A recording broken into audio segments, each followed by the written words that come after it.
ان اکمل المؤمنین ایمانا احسنهم خلقا، کہ مومنوں میں سے کامل ایمان والا وہ ہے،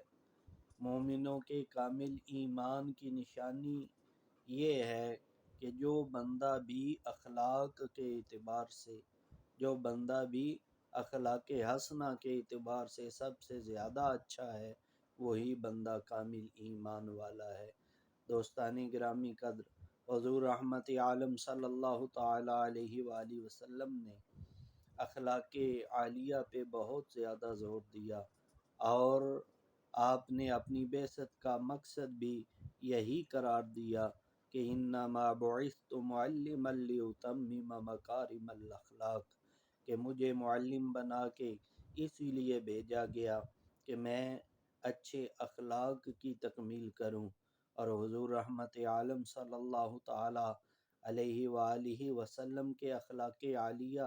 اگر آپ کا تذکرہ کیا جائے تو حضور کے صحابہ نے ام المؤمنین سیدہ طیبہ طاہرہ حضرت عائشہ الصدیقہ رضی اللہ تعالی عنہا سے سوال کیا کہ اے ام المؤمنین، ذرا یہ تو بتائیں کہ حضور کے اخلاق کیسے تھے؟ تو اللہ کے پیارے محبوب کی زوجہ حیات نے جواباً ارشاد فرمایا، الست تقرأ القرآن، کیا تم قرآن پاک نہیں پڑھتے؟ فرمایا کان خلقہ القرآن، کہ پورے کا پورا قرآن حضور اکرم صلی اللہ علیہ وآلہ وسلم کے اخلاق عالیہ کا منبع ہے۔ اللہ رب العالمین ہمیں